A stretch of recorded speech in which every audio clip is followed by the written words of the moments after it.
I'm sensitive to these sounds. Plant down and lotus in attempt to ground. Knowing if I fail to lift the veil, I'm hellbound. Journey through the fate of all the hate I found. Done laying out the layman's for these lames, big clowns.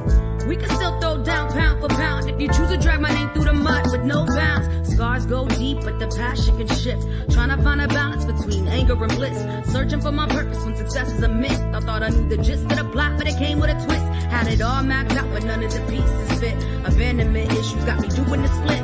Realizing I didn't really need what I wish. Got sick of getting tricked into giving the devil a kiss. Welcome to the side of hell. They got me under respect. Story to tell as soon as I break out of this shell. Welcome to the side of hell. Hey everyone, welcome to another edition of Portal to the Paranormal through the podcast. I hope everyone is doing well and had a great start to the weekend. Before we bring on our guest, just want to mention, as always, we want you to get involved. So if you have any questions for our guest tonight, please stick them in the comments and we will try and get them answered for you. But with tonight's show, we have a fantastic guest on tonight, Bill Slevin. He is the founder and lead paranormal investigator of P.E.R.S, the Paranormal Existence Research Society, based in Coral Springs, Florida. But he also has teams in Greece, Italy, and the UK. Bill is an empath. He has experiences going back to when he was a child. And we're going to have a great chat with him and find out a lot more. But again, if you guys have any questions, please put them in the comments. But let's bring Bill on. Hey, Bill, how you doing? All right. How are you? Thanks for having me on. Really well, thank you. Thank you very much for coming on. It's great to meet you, and I'm really excited to find out more about yourself. So just a quick hello there. I think we've got Electric Redhead. Hey, Bill. Hey. So yeah, as I said, thank you so much for joining us tonight. Like I said, you've got a lot of experience. I think over 30 years experience in the paranormal field. But dating back to that, let's start from the beginning. How did your journey begin in the paranormal for you? So I always say it's funny, back when I started, things were very different. It wasn't talked about a lot. It wasn't, because there was no TV shows, there was nothing. So it really wasn't out in the open. So it was tough, when I was little and I was experiencing things myself, and I didn't know I was an empath at the time. I just knew I would feel weird things when I went places, whether they were from dead people or they were from living. I would just be, even like family parties, I'd be in there and I could feel the emotions of people, and I never knew what it was when I was little. I tried to look into it and find out, am I crazy, what's going on, especially with the experiences I was having. And it kind of led me on a journey to learn, because back then you couldn't just jump out there and find stuff. Nobody was really, it was hard to find anybody investigating or anything. So I just kind of little by little just tried to find any book I could find. I was always into horror and stuff. So I was looking at anything paranormal, anything ghost related, parapsychology. So ESP, I loved all that stuff. So I tried to, research as much as I can and try to learn until I was able to find people that I could get out there and actually investigate. I go myself to cemeteries and things like that, which I don't totally advise going by yourself. It's not a great idea. But at that time, you didn't have a lot of options. No, definitely. Hey, Daniel. Daniel is the owner of Portal to the Paranormal. Hey, Dan, thanks for checking in.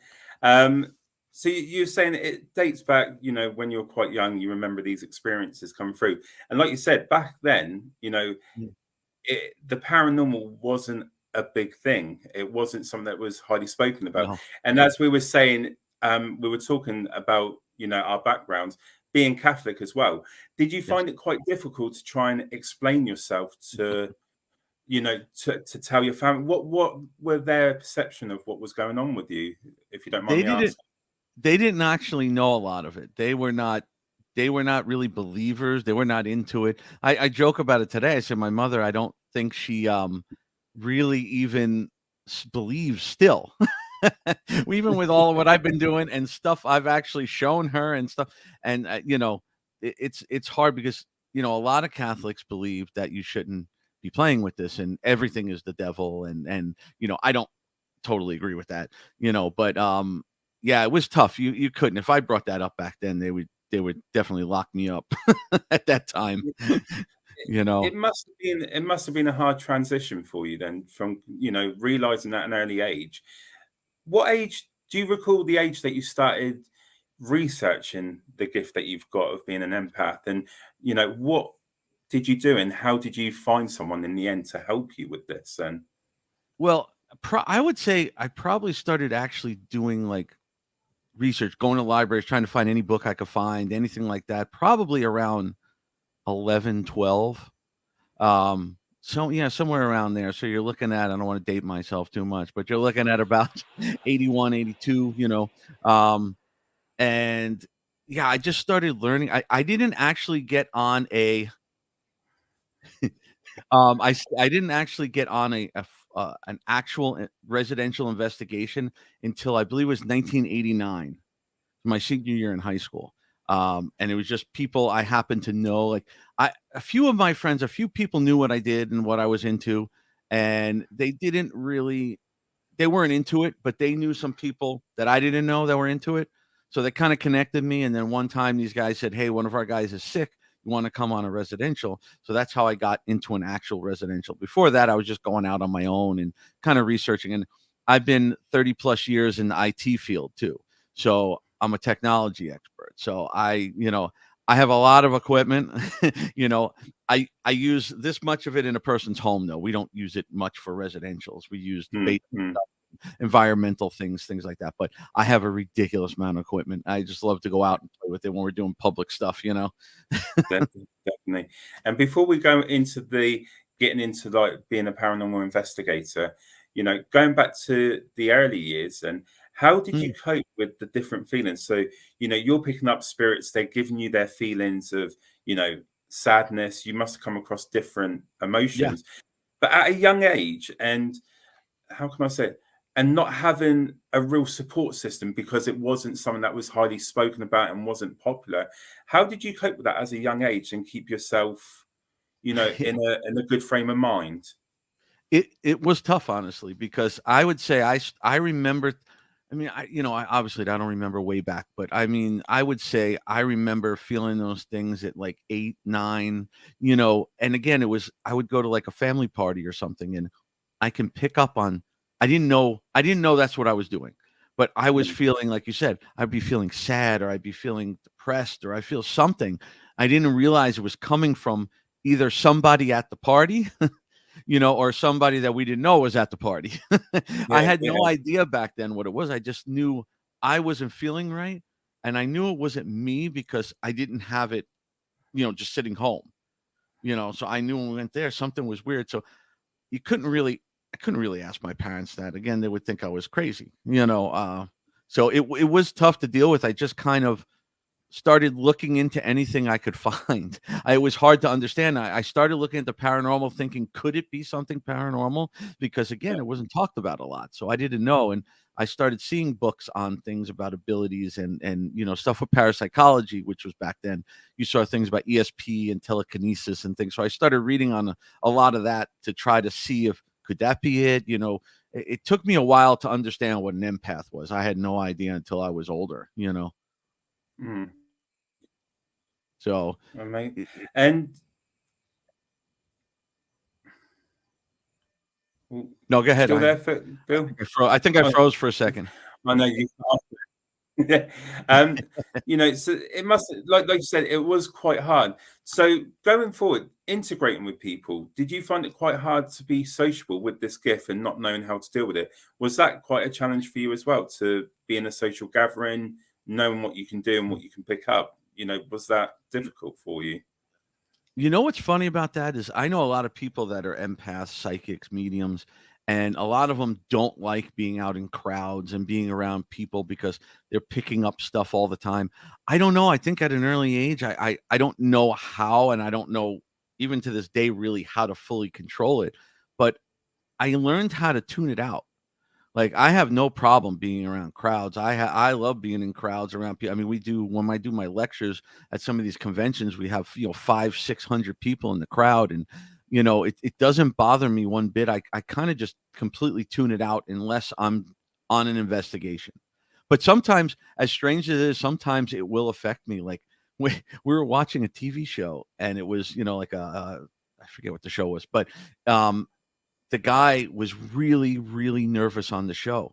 And I didn't even realize I'm sitting there. And all of a sudden I was sweating, just sitting in the living room. I could feel it through the TV, as crazy as that is. Every once in a while it'll happen like that. So Wow. it's weird. Wow, that's amazing. And again, we're moving on in life, and the evolution of the paranormal industry has changed dramatically from when you Yes. started. In your opinion, what do you think has made those changes? What's made people more accepting of the paranormal? What do you think's helped grow the paranormal? There's two things. The TV shows um definitely brought it out into the open and made people accepting of it, because before all you had was movies. Really. I mean, you had, The Exorcist and things like that back in the day, and that made people think everything, you have demons and this, but the paranormal was always questions a little bit of, is there ghosts, is there Bigfoot, is there, that stuff has always been out there, just kind of more quiet. But since the shows, it's brought it to the forefront to where people aren't afraid to talk about it, aren't afraid to be involved in it. I would say that's kind of the main thing, but also more people are definitely, there's more people out there who are spiritual now. There are more people are getting into crystals and all kind of different avenues that weren't really accepted back then. I mean, if you see how many people now are pagan and Wiccan, and back then, if you said that, they were gonna, burn you at the tree there, and you couldn't really say that. Even people who are Satanists now, they're out in the open. They don't hide themselves as much, and people are just more accepting of everything now. I think it's both of those two kind of help bring it out there. No, that's absolutely brilliant. Stephanie's just put a comment in there. I'll just highlight. Whatever you do, don't ask him about orbs. So I'm going to ask a question, Obviously, I know Stephanie. Stephanie. So what's this about the orbs then? Because I know a lot of people have different theories, different beliefs on, orbs. It's just dust particles. It's nothing paranormal. What do you think Right. about orbs? How would you determine a real orb to a... Now, I hope I don't make you lose viewers, because this is the one controversial thing I'll talk about that kind of throw people two different directions. I am very, very big on education and learning the correct way, because we do so many residential cases. You have to know what you're dealing with when you go into a person's home. It's very different than going to the local abandoned place or the local haunted, hotel or something. So orbs, the term orb came out when digital cameras came out, and it was things created by the reflection of the flash in a certain location, how it pulls in everything in the air, dust, pollen, and the same thing with CCTV. So you have ring cameras and security footage and all that. All of those have what's called a fixed focal lens on them. So they don't zoom in and out to things that are close or far away. It has just a far away focal lens, like it. So Yeah. it's when something's very close up to it, like it's up here in the camera, it can't adjust and focus on it. So it blurs it. So a piece of dust, which you don't see with your eyes, or pollen, or animal dander, or dead skin, or bugs. I mean, there's so many different things. They fly around the house all the time, even if your house is perfectly clean. They're there. And what happens is they go past the cameras, and the camera picks it up and can't focus. And then the infrared lights reflect off of it. And you can't see infrared with your eyes. So you won't see it if you're in a room. And it makes it way bigger than it seems. And the things will move around in the air current. So a lot of people say, oh, well, I didn't have the fan on and there was no air conditioning on. Doesn't matter. If you go like this, you created air current in your room that's enough to push, dust around. Yeah. So the problem is we try to educate people on that. A true orb, which is a real thing, it's extremely rare. And what they are is it is believed to be a solid ball of energy that is supposed to be a spirit or a demon trying to manifest itself. So it pulls all the energy from the room. I've seen 3 in my 35 years of doing this, all on demonic cases. And you will see it. It glows. It has its own light, and it will, of course, it happens when you're not expecting it. That's why I don't know one person who's ever captured a real one. There are some I've seen out there that could be questionable, but I've never seen or known anybody to capture an actual one. Like one of the ones I saw, as soon as it started, it grew from about this big to about, probably about that big, and it drained everything. The cameras went off, the lights were flickering, it pulled all the energy from the room. So the thing is, like I say, I was telling you, I'm in those groups online and everything on Facebook, and I try to help people when they ask for help. I'm trying to actually educate them a little bit. And man, I get, yeah, Stephanie knows. She's seen me in those groups. I will get ripped on because people sometimes just want a confirmation of what they believe.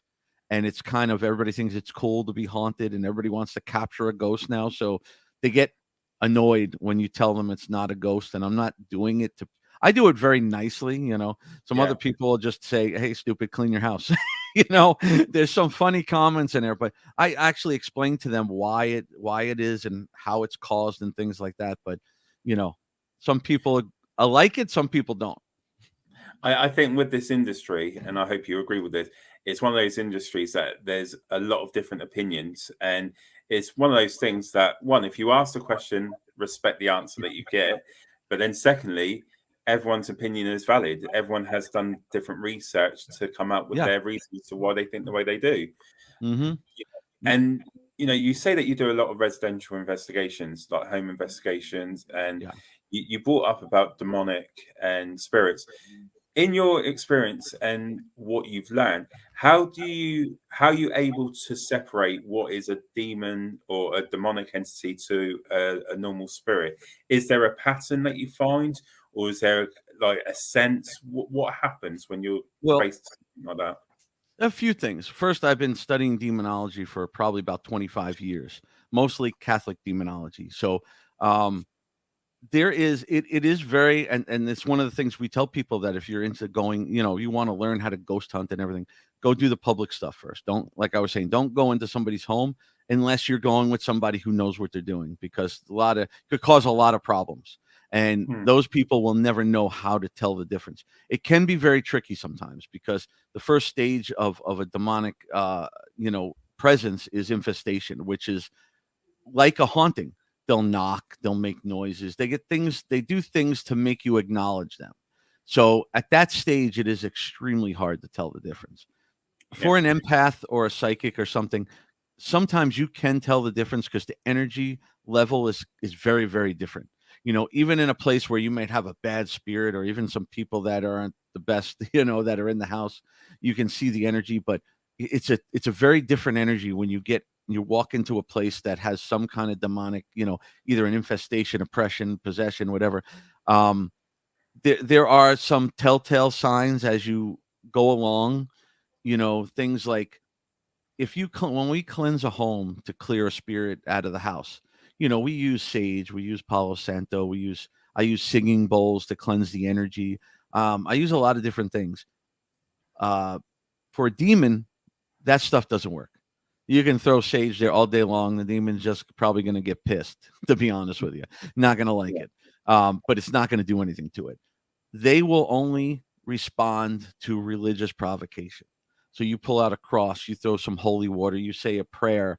That's the only way you're going to see it come out. And, we also tell people, don't do that unless you know what to do after it comes out, because you're going to be in a bad place. If you go to a home like thinking, okay, I'm going to cleanse the home and I'm going to start throwing holy water around, if there is something demonic in there, which is rare, but if there is, it's not going to be happy with you, and you're not going to know what to do when it comes out. No, I agree. The only thing, when people ask me about demonic entities, I find it very hard, because, not saying it's not real, but would you agree, like, a lot of people, like the big, someone that has a large following, as soon as something really happens, that they say, "Oh, this is demonic." Do you think that word is used too quickly in some respects? Because it makes it harder to believe. All the time. The TV shows too. And again, I say I love the shows, but TV shows very big on demonic. Everything's demonic. Let me tell you, I've done, I don't even know anymore. I always say well over 500 homes. Okay. And I've been involved in 6 confirmed demonic cases and maybe about 10 or so that could have been, but we weren't 100% sure. It didn't get to a really bad stage. So, and no, a lot of these I was pulled into as a specialist. So it's not like you're going to go and just wander into a demonic case. It is rare. For me, it happened on my first case, which is the craziest thing I could ever tell you.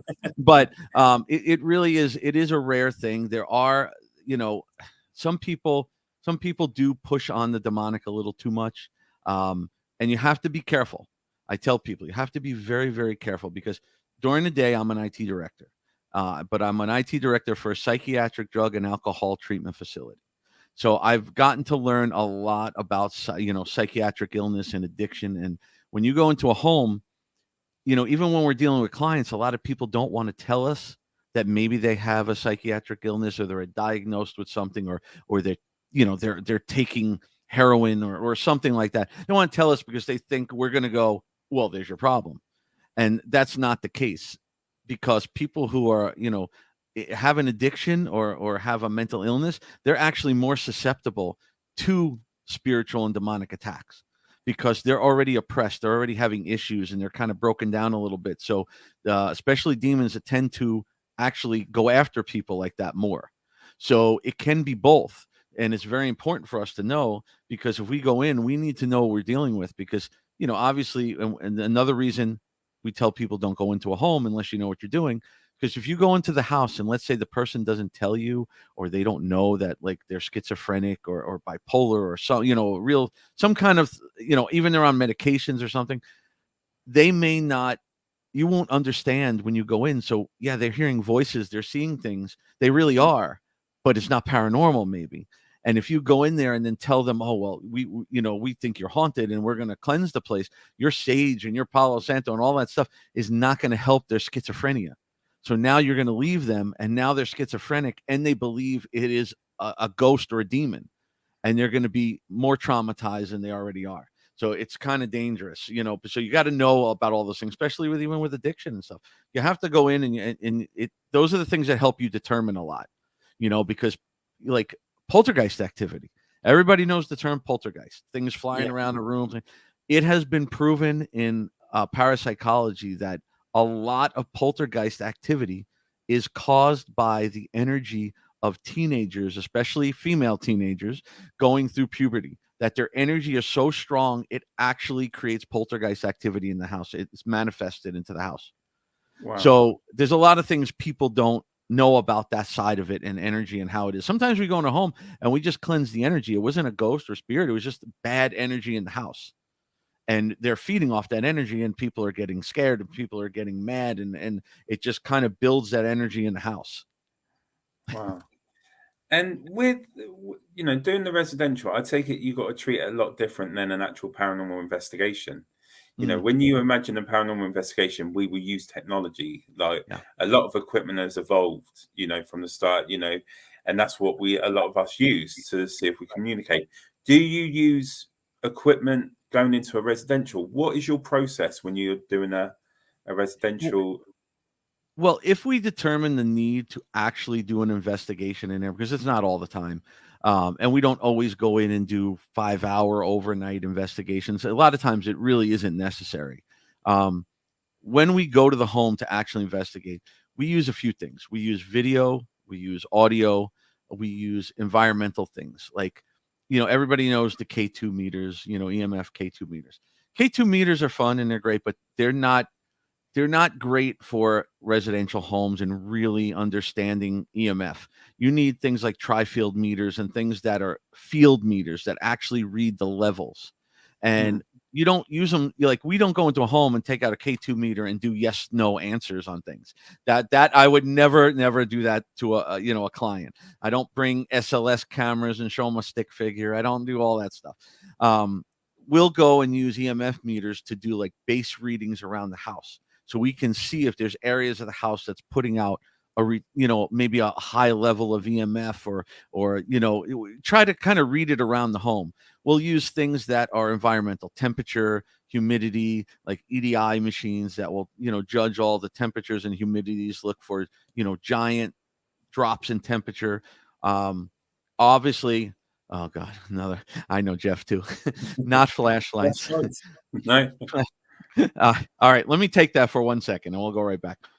Yeah. The flashlight trick you see on TV, don't use that. It's not real. If it's one thing, if you want to take a flashlight, a spirit can manipulate any type of electronic or energy or batteries. So if you want to take a flashlight and ask yes or no answer to a flashlight, take the flashlight and just put it there. If it wants to, it can turn it on and off by itself. But when you take a flashlight and you unscrew it all the way, and I'm sure you've seen this or known this, and I even tried it to see what it was. You unscrew it until it just breaks the current, and then you sit there and people ask questions, and then it'll go on or it'll go off, and they take it as yes or no. Try not to do that, because I'm not saying it's nothing, because could it be? It could be. But for the most part, you broke an electrical connection, but it's barely there. So in that room, any temperature change, anything can cause that actual flashlight to expand and contract even a millimeter, and it'll make it touch for a second. I actually have a video that somebody showed testing. He put it there and he put a hairdryer on it, not on high heat, but just on like a warm heat or something. And you watch it go on, and then he took it off and put the cold air on, and it went off. So things can make that happen. So could it be something? Yeah, it possibly could be, but most of the time it's because of that. And if you want to have real evidence, don't do that. But again, okay, back to the other thing. So you want to use, I mean, we do sometimes, we might pull out a REM pod or something in a house, depending on what it is and what we think. And if we do think we need to go back there overnight, we may need to go for a longer time with more equipment. But I don't use a lot of the flashy equipment inside a home, just because, again, as IT also, I can debunk a lot of it. So I don't want to give a client the wrong information. Audio is by far your best evidence for anything. Capturing something on video is very, very hard. It really is. I mean, I've seen, a handful over my years, as opposed to how much audio we've gotten, and for me, using those old audio recorders and everything, you can't fake it with that. I can't even take those and put them onto the computer. We have to take something and record it just to hear it, And when you ask a question and it responds intelligently and clearly to your, question, then it's hard to deny that, Yeah, we had something similar. We were doing an audio session in where we are in Hampshire, in Portsmouth. They got the forts, and it was me, Daniel, and a few other people, and we were stood right in the middle. And it was just something simple. We said, spirits, if you're here, can you copy what we do? And we whistled, and we waited because as you whistle, it's going to echo down the tunnel. So you need to be very patient and wait until that's clear. And we were like, can you copy? And we heard a whistle back. But what was amazing, when we tried to figure out where, everyone heard it from a different location, like a different area from where they were standing. Right. And do you think the spirits can make us hear it in different ways instead of it just one way? It's possible, like what I like to do is I like to have a lot. I have a like a task cam that's connected to that sits next to my video camera. The video camera is also getting, audio. Sometimes I'll have another recorder in my hand, and then I have a watch like this that's an EVP recorder, and it just records, you can record up to like 26 hours straight on it. So I'll put that on, and I want to try to get them for the teammates, everybody, to have one, because we all have them. And then if you hear something and we can find it also on another device, and we could hear who is it close to by how loud it was on somebody's recorder, it kind of helps you. But yeah, I think they can kind of trick us a little bit. It's absolutely amazing what they can actually do. But going back to the residential, and you said that some of the cases that you have done have turned out to be something demonic. In your opinion, how do these entities come into our atmosphere or our world? Where do they begin from? A demonic, well, again, a lot of people have different opinions on demons depending on your religion and your beliefs and all that. For me, Catholic, I believe they were fallen angels.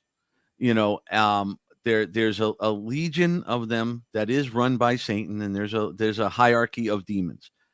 As far as how they get here and what they're doing, obviously nobody truly knows. But I would tell you, for the most part, any cases that you'll see that are demonic are normally pulled in.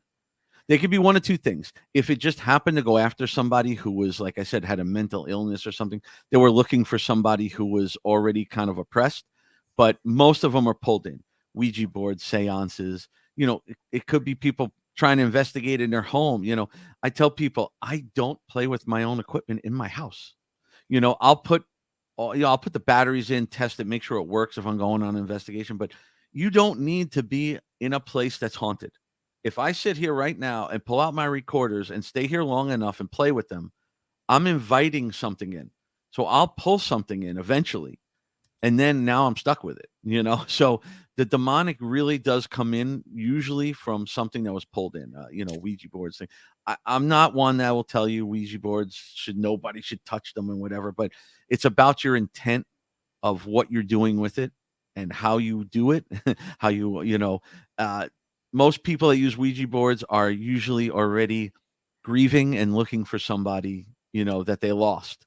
So they're easily tricked, because if something comes in and says, "Hey, I'm dad," they're going to be overwhelmed and want to talk to him. And by acknowledging it, you're letting them in, even though you don't know what it is. You'll never truly know it's dad unless they say, even, demons can be very, very manipulative and tricky. So they know a lot. So they can imitate somebody and know things that you probably think they wouldn't know. So it's just, that's normally how it comes in. Like with the case of Annabelle, that was brought in by a Ouija board, and they were playing in the room, and they had they believed it was a child spirit, and it was lonely, and it asked to stay in the room inside the doll, and they thought it was harmless because it was a little girl, but it wasn't. So that's usually how they come in. Right. Just going to, there's a question. My other comments have been jokes, but this is a real one. Jeff is saying, what are your thoughts on ITC? So like the apps and things like that. Well, I mean, all communication I believe in, but things like the apps I stay away from, and I tell people I would stay away from them. I actually know some people who made some of those apps, and I know that the apps are actually programmed. So they are programmed to produce responses. So, and your phone, what people have to remember is your phone does not have the technology that the apps say it has. So if you're using an SLS camera, your phone doesn't have the technology to be an SLS camera or to be an EMF reader, or to pick things up like that. It's not. It's better go with the actual equipment. And even some of the things that they imitate, like an SLS camera, has a 98%, false positive. So you're using like Ghost Tube. Don't use that. Ghost Tube, imitates an SLS camera. So that's probably about 110% fake. It's just, don't go with something like that. And plus, I tell people your phones are very bad to use for anything paranormal, unless you're just pulling it out quick to record something. The problem with it is your phone, even if you have it on airplane mode and stuff, what people do, there are 30 apps running in the background. They're making vibrations, sounds, whatever, that you don't even notice. So it's contaminating your evidence. So if you're using your phone, say, to record EVPs, and you get some strange sound, it may not be a strange sound. It may be something coming from inside the actual phone. Just to be safe, I would say just go get an actual recorder. Don't get something that imitates a device. Get the actual device. Just, I mean, any kind of communication is fantastic. You use audio, and you use, anything like EMF. I do use all that. I just don't use a lot in people's homes. No. Maria, she's a lovely lady. She's been into it on a few investigations with us, and she's used Paratech, and it's given her some really on point words. Like, and do you know what? I can vouch for that because we did one. If I'm right, Maria, we were at I think it was Wavering Manor in Portsmouth, and we were using it in one of the upstairs rooms, and the questions were coming through, and the words were relating to the questions that we were asking. So do you think it is possible that spirits can manipulate these apps still, even though that they're designed to do it?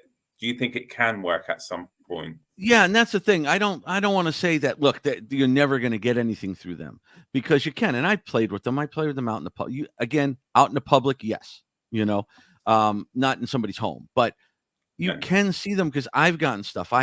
We were at a place down here in Davie, Florida, and we got permission to go into this place and investigate. And it was it's like an old museum, this house. And one of my teammates we have an Ovilus, and he had the Ovilus, and he saw a record player, and he said, "Oh, what type of music did you listen to? Did you listen to, what did you listen to?" And the thing spit out, and I use this in some of my lectures. I have the picture of it. Spit out. It said Edison, which I thought was a very strange random word. And then when we looked at the record player, the brand of the record player was Edison. So, so could that be something? Absolutely. You don't know, but the apps, I just, I don't know. I'm a little skeptical on the apps, just because, again, I know some people who made some of them, and I know how they work, and people do take them and they'll go and they'll say, okay, I did it here, and I did it with the app, and I did it with the regular device. And if you could take an Ovilus or anything like that, and you can take an app and you get the same word on them at the same time, there's probably no denying what that is, because they're using two different word banks. Yeah. Definitely. Also, you want to know something real is if you can get the list. I know somebody has. You get the list of the word bank that's in the Ovilus or in one of those apps, and keep that list handy, and see if you ever get any words that were not in that list. I know people who did that. They got words that were not in the word bank.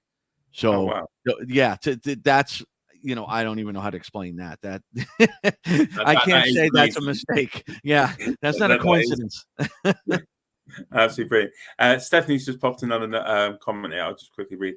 People also don't understand that editing or altering audio will distort the sounds and words into something else. Also use raw audio to avoid this. Yes. I think with audio is just let it be what it is. Record it and then just go with whatever you got. Don't change it around. Just leave that as raw as possible. I agree. I definitely agree. The only time I really ever enhance the audio at all is if we got something that's like kind of like a whisper. I'll crank up just the volume on it in an audio program, just to try to see if I can make out a clear word. Also on these recorders, when you get a lot of junk on them, if you can't hear it clearly, and like what we say is a Class A EVP is if three people besides you can hear the same word without knowing what you heard. If you go around and you get something really clear, go up to people and have them write down.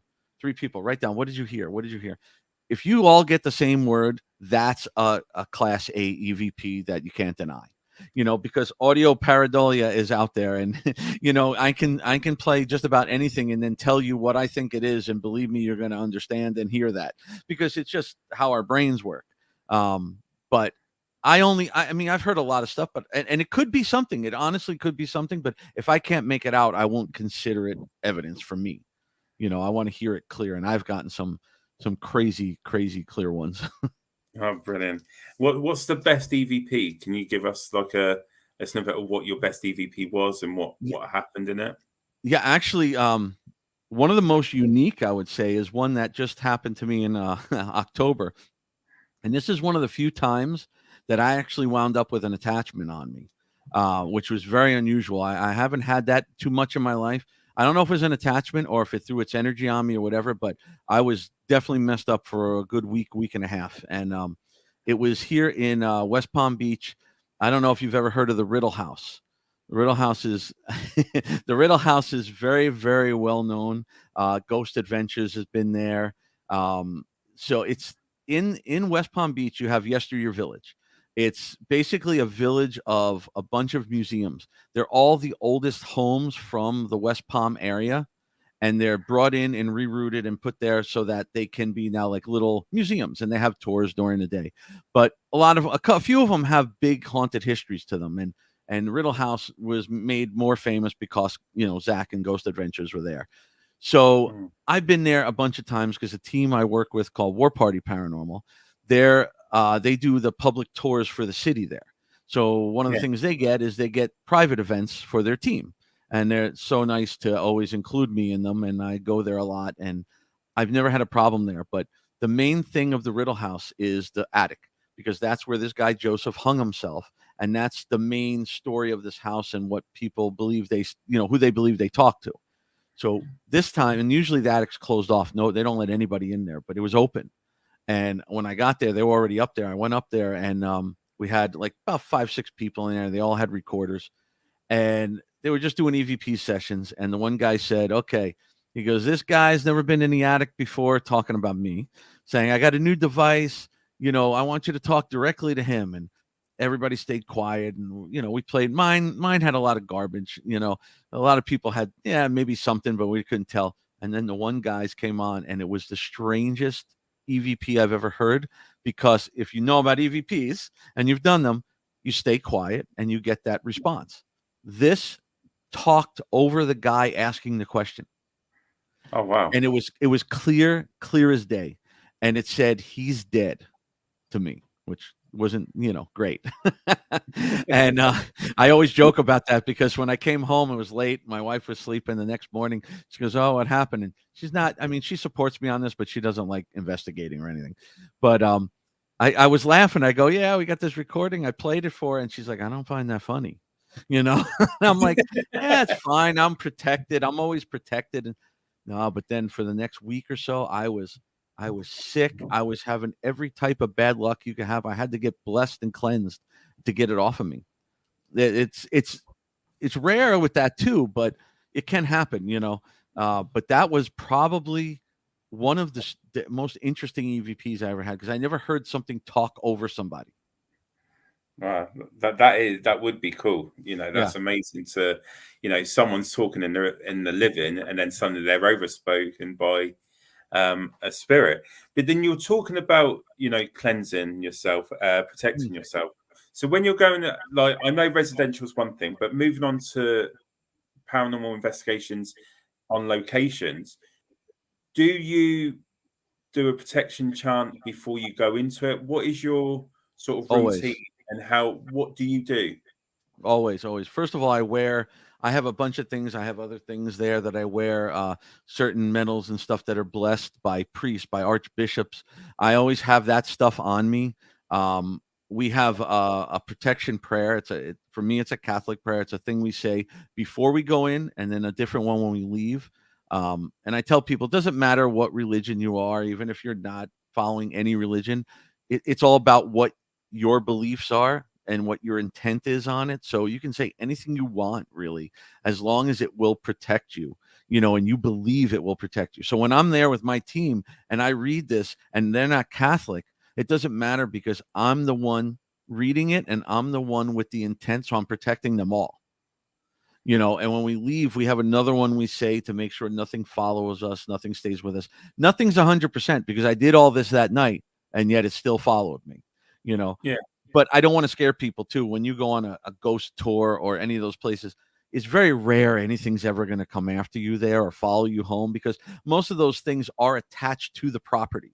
So, if you go to a haunted hotel, or you're on a ghost tour and they're bringing you to a building or something that's known to be haunted, if there is something in there, it's most likely attached to the building. It doesn't want to leave, so it can throw its energy on you, but just be respectful. Don't taunt things. Don't provoke things. That's the best advice I can tell you. Don't ever provoke things, because I've been around people that provoked, and it turns out bad. I've been knocked to the floor. I've been pushed. I've been, you can get in a lot of trouble doing that. Don't ever do that.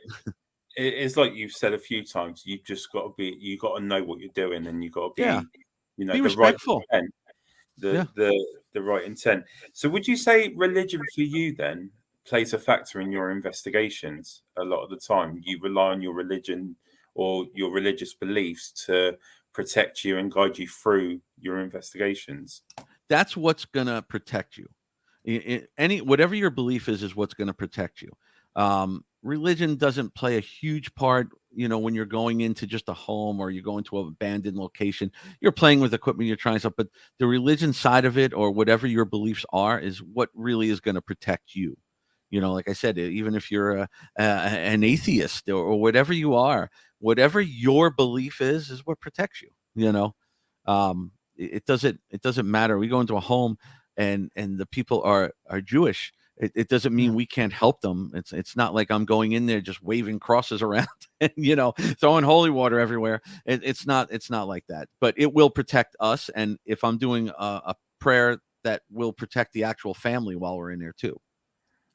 And you're talking about different religions going into different, meeting different types of families, different backgrounds.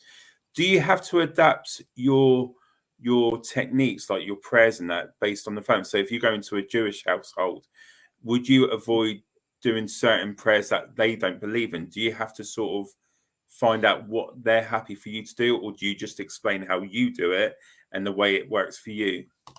It's kind of case by case, because you have to find out how they are. Most people will explain, hey, this is how we do things and this is what I'm doing. We do adapt to whatever religion it is. If they're very strict, like if they're strict in any other religion, and they don't want us to say anything that's a Catholic prayer or that's something that's not their religion, we will definitely cater to them and not do that and respect their beliefs. But let's say we're in something that was demonic. I mean, there's no other way I can do it. So either they would have to let me do what I do, or they would have to find somebody else that can cater to them. But we always, I mean, on my team, everybody is pretty much a different religion. So we pretty much have a little bit of everybody that can tell a prayer, say a prayer or something from that religion if needed. We're not going to go there if they're Jewish and say, listen, you need to put crosses on your walls. And, we're not going to try to convert anybody. Yeah. And just to ask, with that being said, now I know you say that with something demonic, you rely on the religion part of it, the prayers and, doing that. But are there ways to banish a demonic entity without the religion side of things? There is. I mean, again, it's a tricky question, because you have so many different religions and so many different beliefs with demons. Certain religions don't believe in demons. Certain religions believe in only demons. Some have jinns, some have divics, there's so many different things out there. Some people will go and find, like, if you're Jewish, they might go to the temple and find, somebody that can help them, because they believe it's something in their religion and that they need somebody to help them that way. There's only so much I can do except for what I know, or I will gladly put them in touch with somebody. We're there to help people. So we want to make them comfortable. And we want to, if they decide, we think maybe it could be something evil or demonic, and they don't want to have us do it in a Catholic, sense, we'll help them find somebody or somebody on my team, or we'll help them find somebody else that can help them. I'm also a regional director for the Southeast U.S. for the Warren Legacy Foundation, which is, if you know Ed and Lorraine Warren, the foundation was created by Chris McKennell, who's the grandson of Ed and Lorraine Warren. It was created by Chris and Lorraine before she passed away, to kind of carry on their legacy of helping people across the world. We have, probably about 100 members across the world, and we get cases, and we put the Warren Foundation, honestly, is like the best of the best of investigators to help people. And Jeff and Stephanie are also part of the foundation, and it's things like that. We have so many people around the world that are from every type of religion, to Native American, to shamanic healers, to everything you can think of. So whatever we come across, we have somebody that can deal with it. And that's what's important, because some people won't feel comfortable if you have a really strict person in a certain religion, they may not want somebody Catholic in their house. Yeah, it's got to be quite difficult, and it's great that you're saying that if that's the way they are, you will find another route to Absolutely. help them. which is great because it's all about respect and valuing other people. So I think that's absolutely great what you guys do.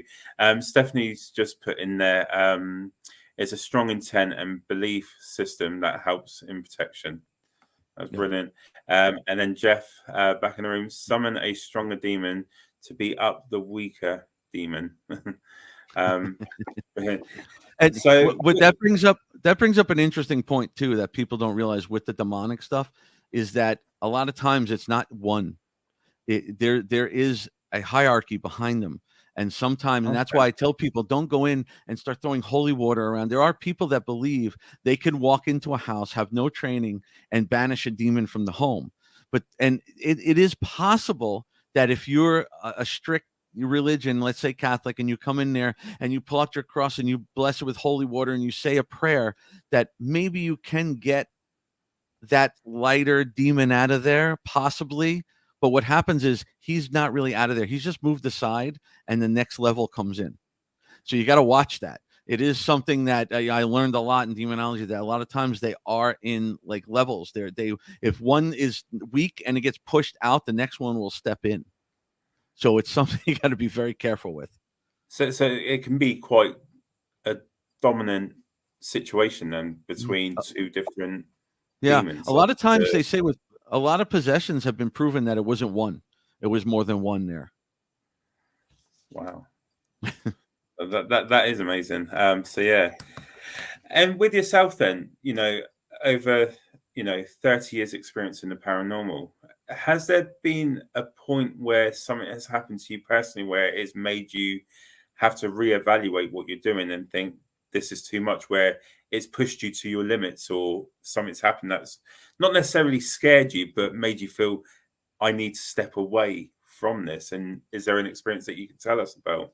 Well, we tell everybody too that, first of all, if you're having any issues at home, whether it be medical, relationship issues, anything, issues with your job, anything that's kind of depressing you a little bit or making you anxiety, anything that's kind of taking you out of your normal, it's good to step away for a little bit, because if you go into a case like that, you have the ability of having something get on you, attach to you, take you, because you're not in the perfect state of mind. So there have been times where I've stepped away just for a little bit, just to kind of clear my head. Or demonic cases, sometimes I've taken a little break after them because they drain you, and some of the stuff you see in there and stuff you'll never forget. And those are, anybody that says they are not scared on a demonic case is completely lying and have never been on a demonic case, because it's frightening and you have no idea what's coming next. What made me step aside, and like what actually made me finally create my own team, was after being on team after team and not liking the way certain people, not maybe the whole team, but certain people, I've been attacked, knocked to the floor because somebody stupid on the team was provoking and causing a situation, and you can't be around that because they're getting me harmed and I'm not even doing anything. So you got to step back and see, okay, maybe these aren't the people to be with. It took me a while to finally create my own team because I just had enough of other teams. I mean, there are a lot of good teams out there, and if you learned watching TV, get with people who've been doing this longer and just learn a little more. Study a bit, that's all. Definitely. And then you've gone in and created your own team. How did you go? What was the process for you then? So you said that you've looked at other teams, the way they work, and you've picked out the stuff that you didn't like. So how did you choose the people that are part of your team then? What was the process for you for that? Very carefully. What I did was, because you meet a lot of people, and to me, like I tell people, I don't care if you've had 20 years experience, 1 year experience, no experience. To me, that is not the main thing. It's more about who you are, your personality, your passion, your compassion for this. You want to help people, not just, I don't normally just look for people who just want to go running around cemeteries and things like that. I'm looking for people that, for the most part, I mean, we have a few on our team that really don't do residentials, and that's fine. but I'm very picky on who I put on because I want to make sure that they have the right passion for this, because we're going to help people, and I got to be able to trust them in the house. Doesn't matter if they have 20 years experience, if they're provokers and idiots. I don't want to bring them into somebody's home because they can endanger everybody. So it's just, they're very, very handpicked. Everyone has their own specific skills. I had a very small team up until recently. We just expanded a bit. I used to have like maybe, I don't know, 6 or 7 people. Now I think we have 15 or 16, and they're from a little bit all over. Like I'm in like the Fort Lauderdale area. I have people from Miami, West Palm, Jupiter, on the West Coast, in Tampa. We have people in Nebraska now, maybe in Georgia soon. We have a lot of different areas. So, and when we do the initial interviews with people and stuff, we're on Zoom, so it doesn't matter what part of the country they're in, they can still be on the Zoom meeting and help out, because we have some very gifted people, psychics, mediums, and it helps on an investigation. Brilliant. And moving over to technology now, we've touched based on it about ICT apps, REM pods and things like that. Is there a particular piece of equipment that you think that is your go-to piece of equipment? Audio. I have to go back to audio. For that, I always say audio. I do like, I do like playing with all the equipment, honestly. I do. I love to test them. I love to see what they produce. And I love abandoned places, because I don't promote out there for people to go into abandoned locations.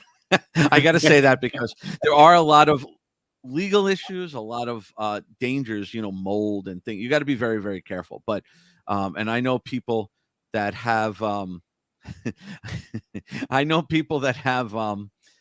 into places and gotten $5,000 fines for trespassing in a place, because the person told the police, we don't care who it is, prosecute them, because people, wreck the place and they vandalize it. But I do like playing with all the equipment and abandoned places, just because there's no power, there's no things in there. So when you get actual responses, and look for intelligent responses. Like if you have a REM pod, a lot of people love them, and a lot of people are like, oh, they just could go off from anything, and they can, but if you can get intelligent responses. We were at the Riddle House, but we were at one of the houses next to it called the L Street House, and I have never seen the REM pod go off as much as it did. It was like whatever it was just holding the antenna, but we were getting it to stop and start and stop. Always look for intelligent responses. Any device is great if you could get an intelligent response. Like, you ever see it's called a static dome. It's looks kind of like a REM pod, has all the lights around it, and it reacts to static electricity. So we had it in an abandoned prison we used to go to up here in Belglade, Florida. And that was a great place. They demolished it, though. It was a 250 or 280 acre abandoned prison in the middle of the sugarcane fields. It was a sight to see at night. But we actually had a great intelligent response, because all of a sudden it lit up in the back light, and we told it to see if we could keep going around toward one of our teammates, Allison. And, she was standing right in front.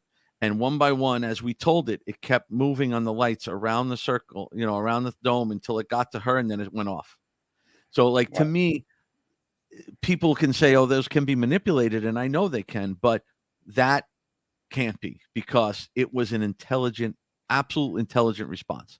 I mean, unless we were standing there with something that produced static electricity and moved it around, you can't manipulate that. Some people use EM pumps that pumps the room. I don't have anything against them. I don't particularly like them. They're used more for, they believe that spirits can then take that energy and use it to communicate with us. But I also don't like it, just because I think it can play tricks on the equipment a little bit, because there's a little too much energy in the air. Yeah.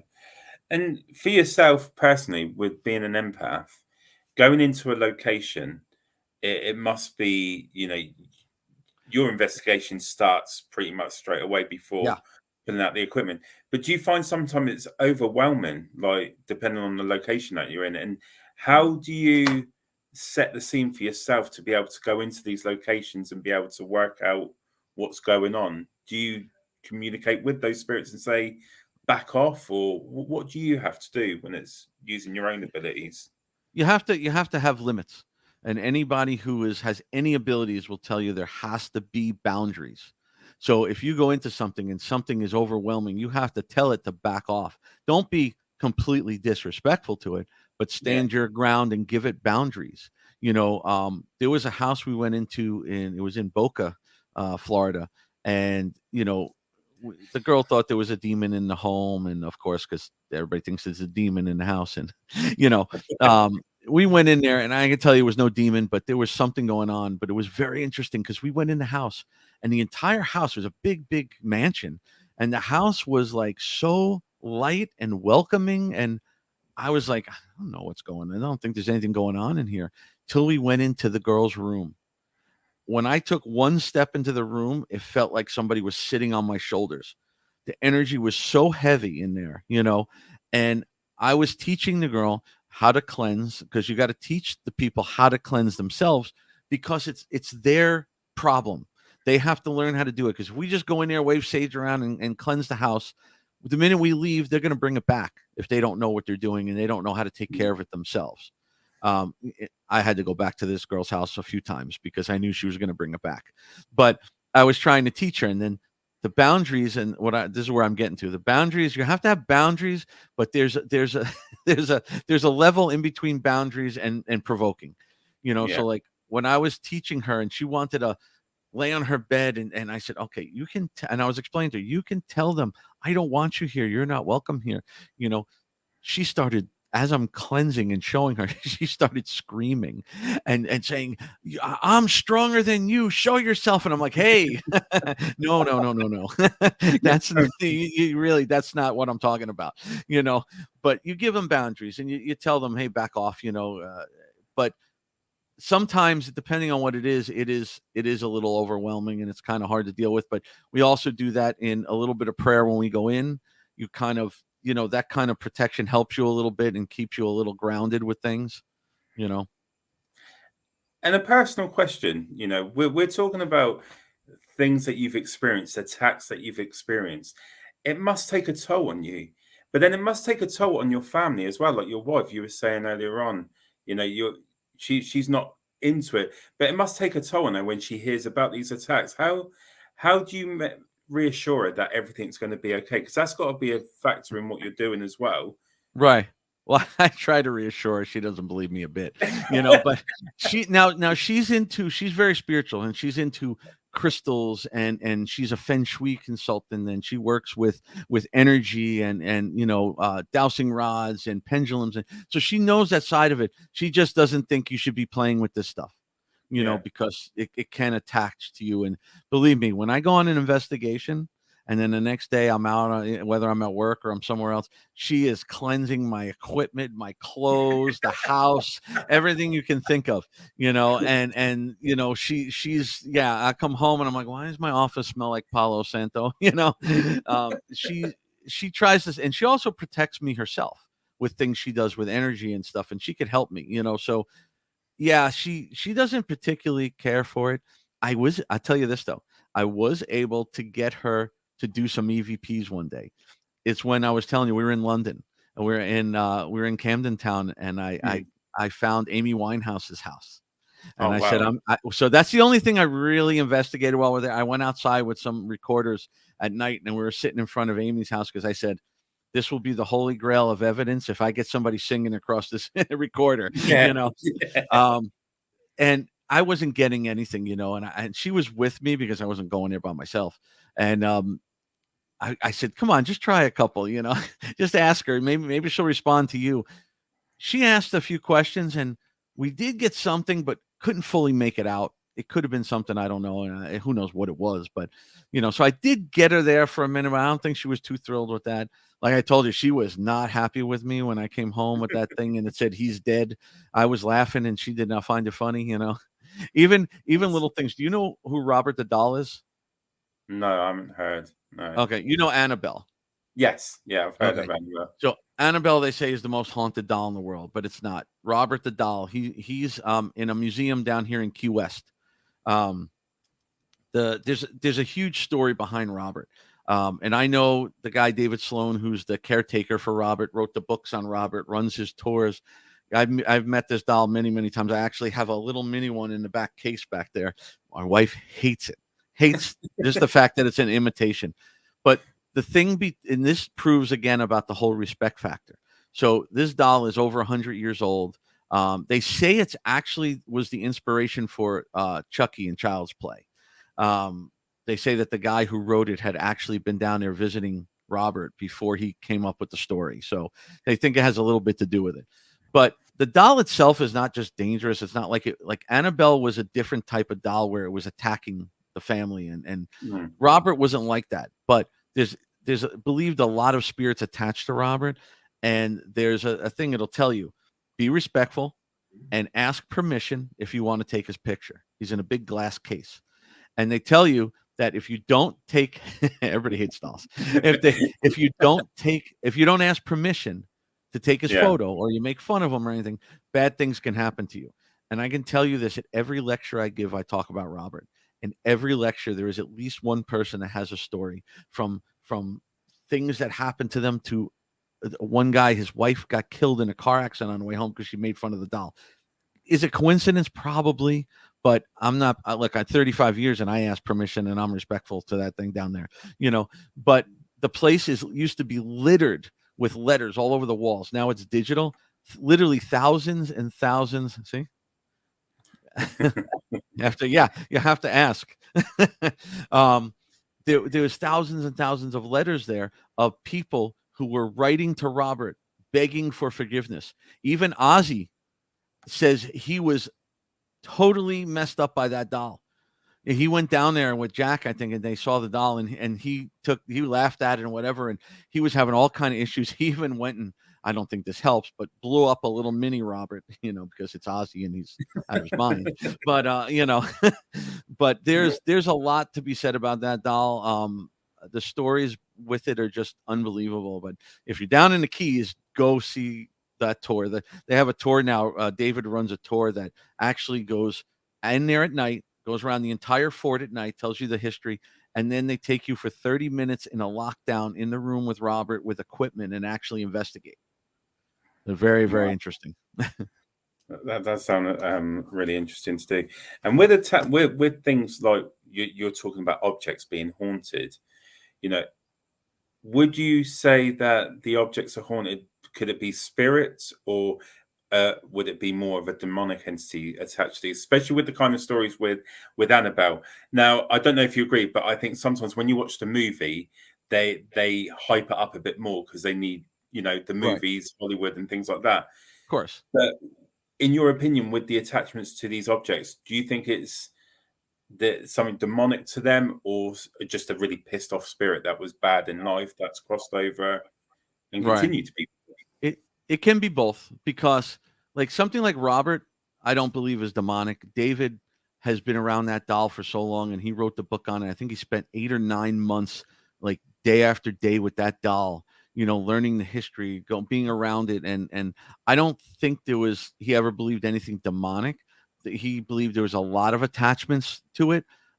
In the case of Annabelle, that was more of a demonic thing because it was pulled in and it did try to fully attack this family, and again, working with the Warrens and working with Chris, I've heard, we also have Joe Frankie, who's in the, on the Warren Foundation. And he worked with the Warrens, I think, for almost 40 years. He was one of, I think, their first students, and he's been around all that. And, I've heard some of the real stories behind some of the cases and stuff. And Annabelle was, that could have been very demonic. That's a different type of thing. So it can be, because the thing was, they pulled it in with a Ouija board and they allowed it to go to the doll. So it's a little different. It was brought in, where sometimes, like when we're in a home and you have a spirit can be attached to a home. It could be attached to a person, could be attached to an object. That's what we found. I mean, look, nobody knows everything in this field. We're going by our experience and our training and all that. People get a little strange about the word expert in this field. People say there are no experts in this field. I could tell you that's 100% wrong. I've worked with some of them. I've been trained by some of them. An expert just knows an authoritative knowledge of something, doesn't mean they know everything. And there are people in this field that are experts in certain things, but I've talked with people that have dealt a lot with haunted objects, and for the majority of it, they don't believe they're demonic. There are some, but for the most part, they're not. I mean, I know a girl who has over 300 haunted objects in her home that she collects them, and she calls herself a caretaker, where she takes care of them. But there are some things in there that are not nice, but they're not demonic. No, definitely. So Greg's just put in there. The first time I saw him was before he was moved over to the fort. I want to say he was on the same street the original Pan Am building was on. I think so. I didn't know him before he was in the fort. I heard about it. I believe that's right. But he lived in, like, what's really cool, if you want to have the full experience in the Keys, there's a house called the Artist House. It's a bed and breakfast. That was the house where Eugene Otto and his family lived, where the doll lived in there. So you can actually rent a room called the Turret Room, and that's where Eugene and Robert lived. So you want to go down there and get the full experience, go stay in the Turret Room and do a little investigating. I have yet to stay in there. I'm gonna try to get my team. We're gonna go down maybe and go see Robert, and maybe we'll rent out the whole Artist House and go stay there. That'd be great. Now, with all the evidence that we comply, there's so many things that we need to look at. Do you feel like, even with your evidences as well, do you think it's important to debunk your own stuff before you're sharing it out with people and telling people what you found? Absolutely. We really, most of the time, don't tell the client anything at first. We're going to go through and because you got to be very cautious about telling the clients things, because they'll hang on every word. They'll get you can scare them from something like that's why you don't do it. I really don't like to do any kind of investigation with equipment around a client unless I believe that something is attached to them. I may need them there for something, but you have to be very careful. And again, I go back to the whole thing about mental illness and addiction and all that, because if I sit there and I take out a recorder and I record something in front of that client, and then it comes out and it's garbled noise, that person is schizophrenic, or that person is on some kind of drug. They may hear something completely not what's supposed to be there, and could freak them out. Could really damage them, can scare them, especially if you're dealing with a home with kids. If you have kids in the home, kids are most of the time are frightened out of their minds if they know what's going on. So, yeah, I'm very cautious. At the end, we may tell them that we believe something was there. We're going to come take care of it. Sometimes we'll present the evidence to them at the end to let them know, but most of the time it's after we cleanse the house, after we fix it. We're not going to then say, hey, look, here's what we found. We're going to be back in a week. I'll see you in a little bit. Have fun, because they're going to freak out for the next week. So you got to kind of keep it from them a little bit. Obviously, if you walk into a house and it's a crazy house and things are flying around, and they're going to know what's going on as it is. So it's And when you've done an investigation, I take it you go back with your team, you look over everything, and do you debunk your own evidence sometimes, where you realise that, we thought we caught something, but then realised it's not anything paranormal, and just this? Because I do think sometimes people say that everything's paranormal, but it's not like that, is it? You've got to debunk stuff as well. Yeah, it is. It is, honestly, as far from that. It is. Sometimes you can capture something. You go home, you go over the evidence, and you're like, oh my God, listen to that noise. You hear that? It was like a big knock. And then you go back to the home and you realize the air conditioner is right there and the air conditioner kicked on. It has that same knock. You didn't hear it when you were there. So there's a lot of things you got to take into account. You got to know where everybody is. You got to know who's in what room, who's talking, who's saying what. There's a lot of different things. Air conditioning, Wi-Fi units. There's a lot of things you got to look for in the home. Sometimes we can go into a house and maybe we'll think it's something very light, or maybe it's just energy, and we'll just cleanse the home right there. We don't even need evidence. We don't even need something. We're just there to push it out. An actual overnight investigation where we're there for 5-6 hours going through crazy stuff. We don't like to do that a lot because most of the time the people are scared out of their minds. And now we got to take a month to go through this evidence. In the meantime, they're sitting there in that, and at the end of that, what are we going to do? We're going to do the same cleansing we would have done that day. So the only time I feel that an overnight is or anything longer is warranted is if there's something that we really need to find out what it is, or it won't leave, or maybe we think it might not just be a spirit or something, then we could go into it a little more and try to learn a little more about it. Because most of the time it's not really about knowing who it is. It's get it out. Most of the people don't want it there. They're not trying to find out who it is or what it is or what they want, So we have people on the team that can cross things over sometimes, depending on what it is, but a lot of times you're just there to get rid of it. Brilliant. There was a question, involving what you do. I think it was by Jeff, and there's been quite a few comments. I think he asked, how do you use psychic mediums on your residentials? How do we use them? Yeah. So when you're a psychic on a paranormal team, it's not about reading people. It's not like you go and you start reading them and say, "Oh, your grandmother this, your grandfather that." That's not what it's about. It's more about being able to read the property, the room, what's going on, see what they can sense, what they can feel, something that I might not be able to. Maybe they can actually get a picture of who it is, what they look like. That maybe we can even find out later on that it is something like their grandmother or something like that. But they're more used to see because sometimes we could go in there and it's hard to tell. Could it be something? Could it just be energy? And the psychic's going to pick up on it a little more than me, because I can pick up on energy and emotion. So the energy I could pick up on could be a spirit. It could be the person in the house.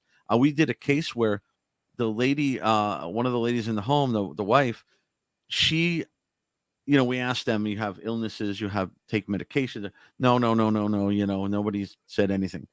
But I was feeling very strange. I can feel the pain from somebody. And then I realized it was coming from the wife. And then later on, two of our team members were talking to the wife, and she started saying how she has all this chronic illness and takes a lot of medication and things. So I was picking up on that, but a psychic might have been able to pick up on that way before me, know exactly what it was and who it was. I had to kind of try to figure it out, but I knew something wasn't right. Yeah. Brilliant. Perfect. With yourself, then, you've done loads of investigations, been to different places. Is there a particular location which is your favorite that you've done? It's tough. I haven't done a lot out of, say, Florida. I'm in Florida now. I was up in New Jersey. I have a huge bucket list, and it goes all across the country. And we're going to try. I just haven't had a lot of time. We're trying to get to some of the things maybe this year, next year. Things like Waverly Hills and Bob Mackey's and a lot of places we want to go to over here. But honestly, my favorite place was that prison until they demolished it. We have St. Augustine in Florida, which is the most haunted city in the country because it's the oldest city in the country. And it is a great place. It's about 5 hours from me, so it's not like a weekend trip, but it's great because just about everything. I mean, you walk into a restaurant there, it's haunted. There is so much history in that city and Key West. And, we actually have a lot of things throughout Florida, but St. Augustine, honestly, is probably one of my favorite places to go. Just because the city itself, like if you want to go there just on vacation, it's beautiful, but there is so much haunted history there that it's unbelievable. And you're saying about the bucket list, and I know this can generally be quite a hard one to answer, but let's go with 3. What are your top 3 places or locations that you want to investigate? I don't know a lot out of the country, so I'm going to stick within the U.S. for now because, Yeah. I mean, Okay. basically anything overseas, any castles, anything, I want to go all of them. I would like to go back to Italy where I was and be able to somehow get into the Colosseum and stuff alone. That would be great, but That would be I don't amazing. think it's possible. um, but Bobby Mackey's music world is always been on the top of my list. I know some people have gone there and they said, it's not it's not great. But there's been a lot of stuff there. Bobby's the Winchester House in California is definitely on the top of my bucket list. That is just an amazing place. I don't know if you know what that is. I've heard of it. Yeah, that's an amazing place. What was the other one that was really on the top of my list now? Now I forgot. Now I forgot. But Waverly, I haven't been to Waverly Hills Sanatorium. I want to do that and Bobby's in the same weekend because they're like 2 hours from each other, an hour from each other, something like that. That'd be a big draining weekend, but a lot of fun. There honestly, there's so many places out there. But if you don't know about Bobby Mackey's, look that up. That's got some crazy history to it. I've heard of that's Bobby a frightening Mackey's as place. well. Yeah, Bobby Mackey's looks like a fantastic location to investigate. And, I know Brian Laverty from Huntophobia. I think he might have gone there, but it's Right. it looks like a great location. Hey, Anthony, hope you're well, man. And we've got Dee. Hello. That's my wife. Was that your wife? Yeah. Hello. Hope you're well. We were talking about you earlier on. I've just had a private message come through from a friend of mine that's watching, and she's asked, with spirits, do you think that they're stuck here? So, do you think the reason that they're still in these locations is because they're just stuck and don't know how to move on? Well, again, nobody truly knows, I guess, until we're there. But and I tell everybody, if I find a way to stay around, everybody's in trouble. I got a list. But I do. But I think there's a few different things. I believe some of them are stuck here. Maybe they have some kind of unfinished business. Some might not realize they're dead. Some may be scared to cross over. I think there's a few different things to them, and sometimes you can tell just by what they're doing and the way they are. Sometimes they could really be looking to give a message. That's where psychics come in great. If something is there trying to give that message, sometimes all they need to do is give that message out and then they move on.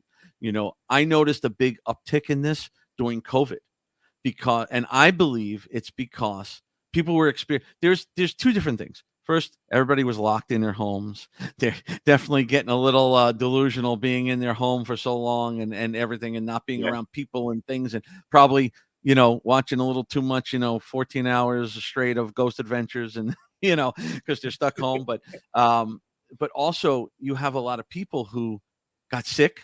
The next day were on a ventilator. The next day were dead. I don't think a lot of them even know what happened. The people that are put on ventilators, do we know? Like, do they know what's going on? They're in like induced comas. So nobody really knows, obviously. Do they know? Do they know they were about to die? They may be stuck. That's why a lot of people will tell you the most haunted places are hospitals, because you think about how many are got to be floating around there, but yeah, I believe it can be a few different things, but I believe people are stuck here for different reasons. Sometimes it's just residual energy. Like I tell people, maybe you have an old house from the 1800s or something, and every day at 6 p.m. you hear footsteps on your stairs. Is it a ghost? Oh, maybe, but could it be that residual energy imprint of maybe the guy who lived there, 200 years ago or something like that, 100 years ago, and used to walk up those stairs from work every day at 6 p.m. That energy footprint can be sitting there in that home, so it could be just that too. No, definitely. And just to, one of my last questions sorry, Maria's just said, we'll just pop that up. My room in the hospital is haunted, definitely feels eerie. Definitely. And one thing what I did like you saying is we're not going to know a lot of things until we actually go into whatever's Right. after. You know, a lot of this is, like you say, what we've researched, what we've learned over the years doing this. Right. I think there's a lot of stuff that we still don't know about, to be honest. It's A lot. a hell of a lot. Yeah, definitely. But you know, someone new to the paranormal field, they want to be a paranormal investigator or do what you're doing. What would be the key advice that you would give someone new into the industry? Two things. One, find somebody who's been doing this for a while. I tell you, if you're looking for a team, there are a lot of, and I'm not discrediting teams that maybe all of them have only had a couple years experience. I'm not discrediting them, but if you really want to learn, find somebody who has a team, or at least somebody on that team was doing this before the TV show started.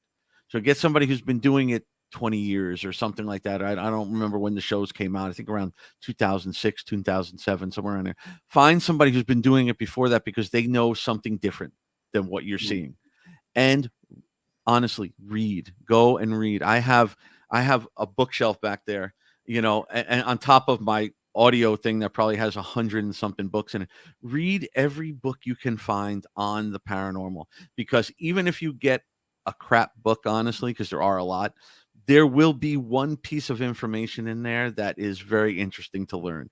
I learn something every day from these books. I've read every type of book. I'm in school. If you can find, look, there's a lot of weird online courses.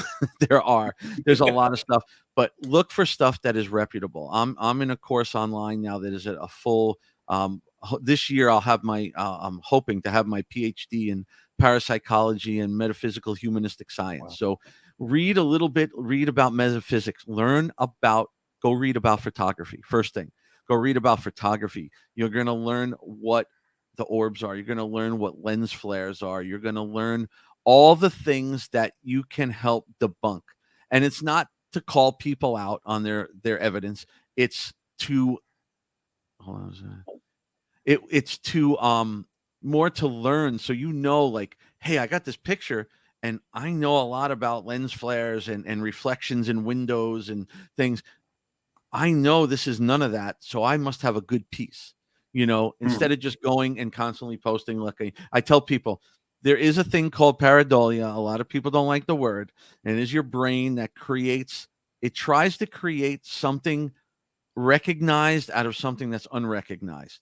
So a spirit, if you capture it on a camera or video, whatever, it will be right there in the open. You know, it will be. You may see a shadow, but a spirit does not hide by a face across the street, in the tree, on a leaf that you had to zoom in 400 times, and now you think it's a face looking at you. That is not a spirit. That's not how it works. You know, it may look cool, and I've seen some pictures that are crazy looking, but it's not. Just go and learn more about it, you know, and that way it's going to help you. You're going to know more that when you capture something. And it's also in those books, a lot of them will teach you how to capture something. Don't go to a place and take a picture. Take a succession of photos.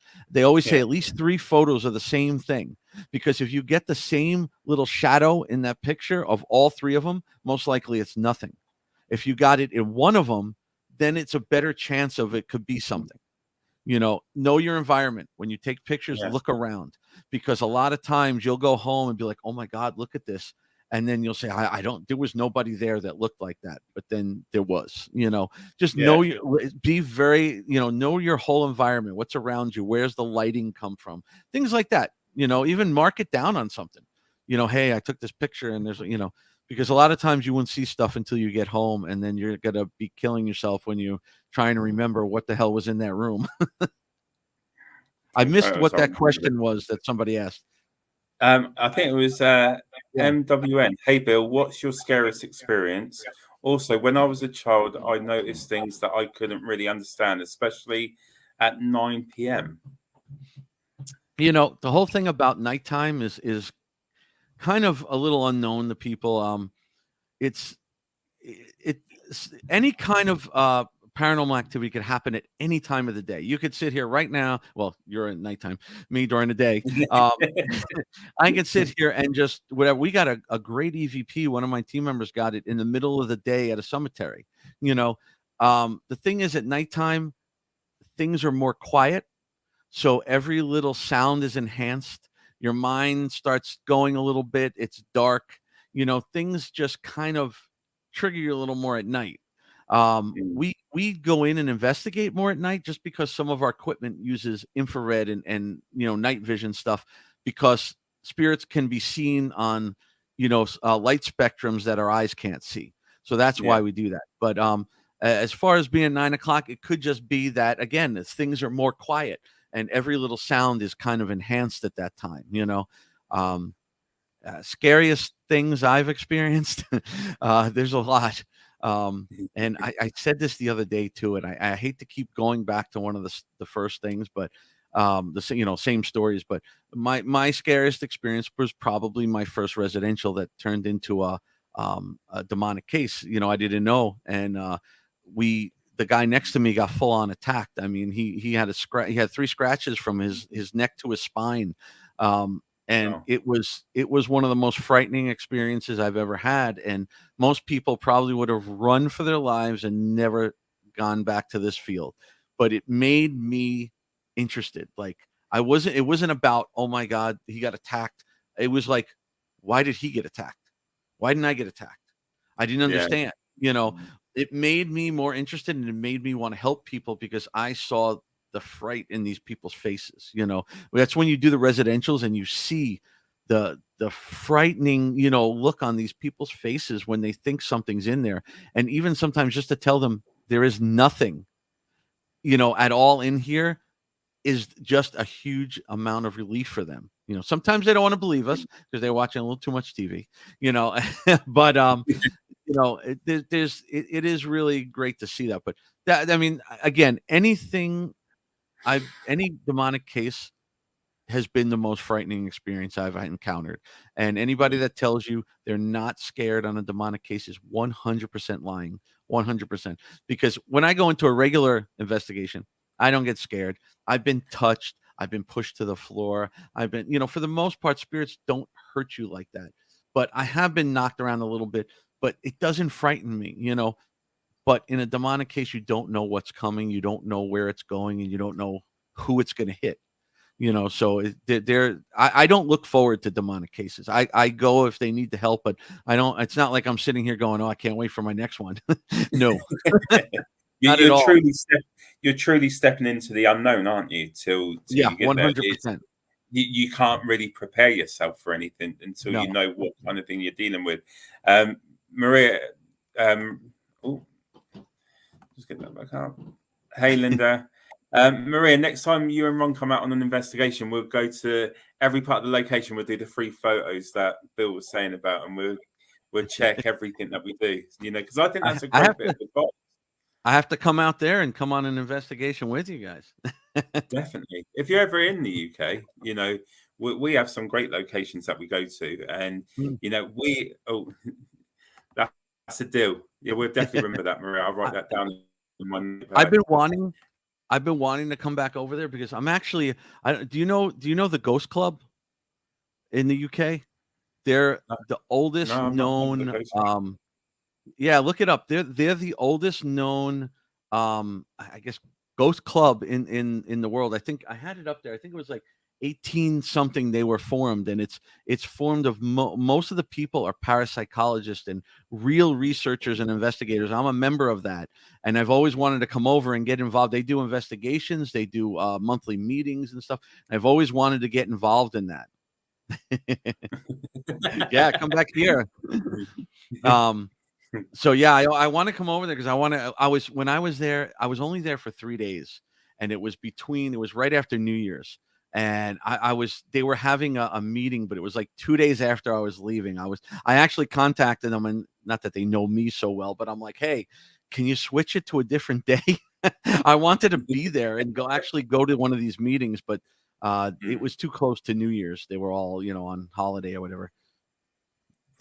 I know I said it was like the last question, but there's just a couple that I've dropped through that I just I'm want to good. highlight. So, Elaine, what are the differences in characteristics of a demonic case to a lesser haunt? Well, the first thing is, if you have a spirit in the home and it's making noise and it's knocking and you hear voices, or maybe something fell off the counter, things like that. Most of the time, those are, like you say, a lesser haunting. Again, a demon can start a little bit like that, but for the most part, you're going to know when they get a little further up, because they attack.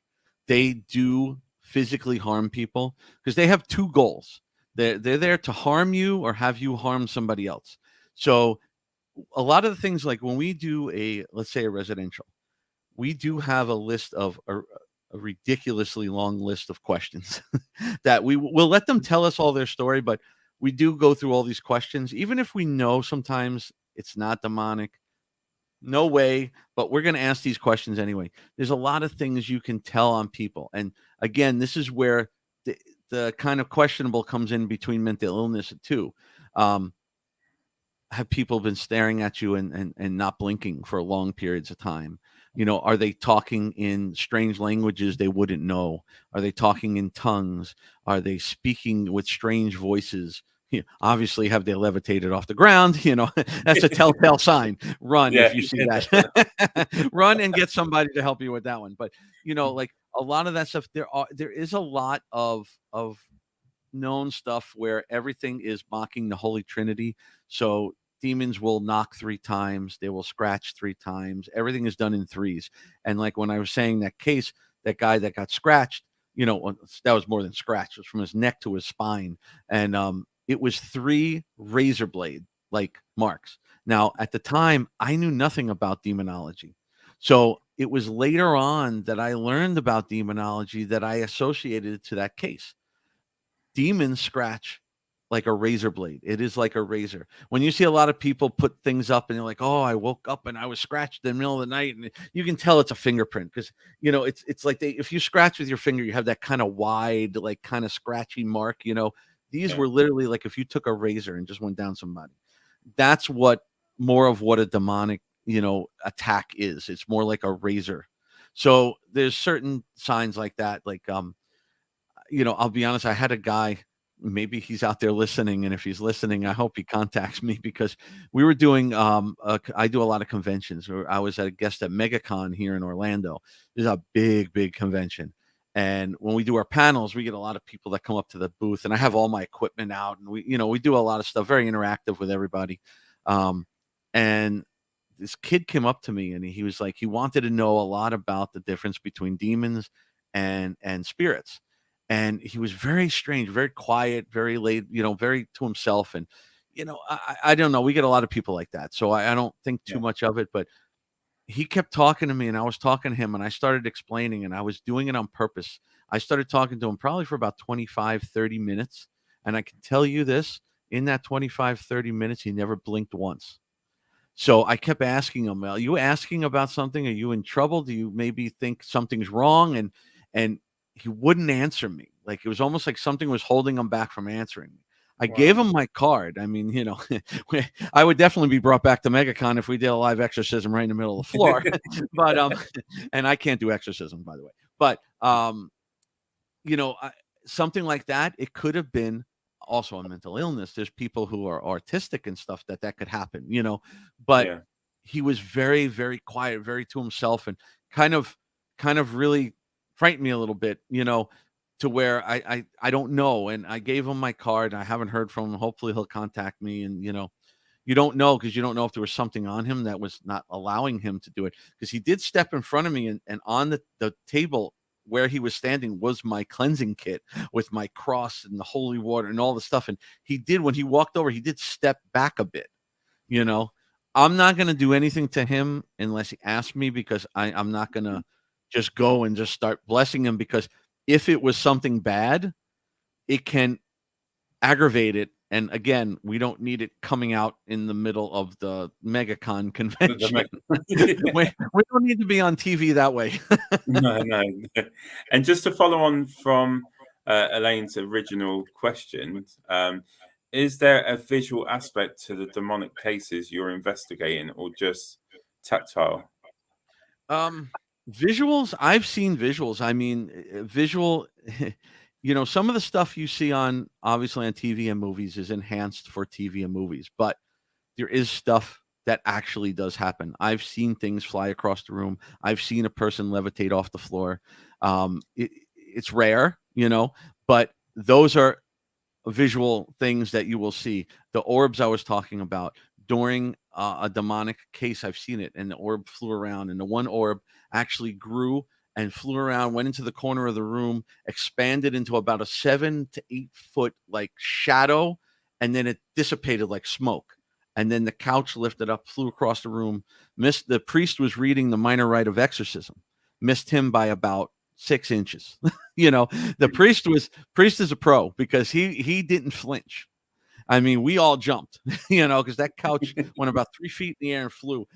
But again, these things happened a long time ago. Like the first case I was telling you about in this case, those were back in 89 and in the early 90s. If those things happened today, I would actually be checking every piece of the home and seeing how they tried to rig this, because nowadays you have a lot of people trying to get fame, trying to get on the news, and they will rig things. Back then, that's not what was happening. I mean, again, that first case where the guy got attacked, if I saw that today and I was with two people I didn't know well, I would have thought maybe it was staged, but these people never talked about it to anyone. I'm sure nobody else knows except all the people involved in that case, and I saw it happen in front of me. But things now, it's tough, especially if you're watching things on video. That's another thing. If you want to be an investigator and you contact a person or they contact you and they start sending you pictures and video, debunk that stuff.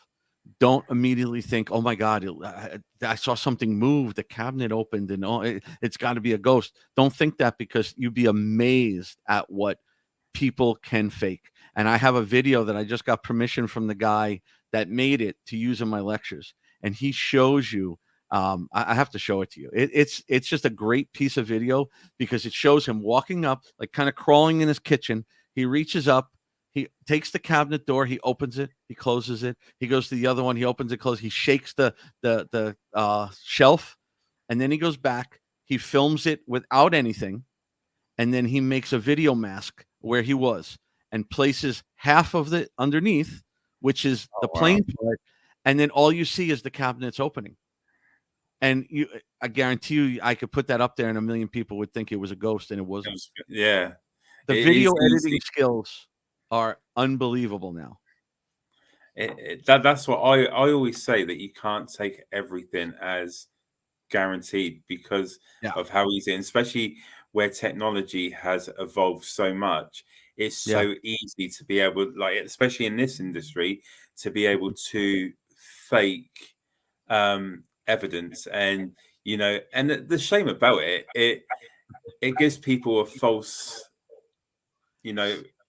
image of paranormal field is, because I always say you can sit in a location for up to 6 hours and nothing will happen.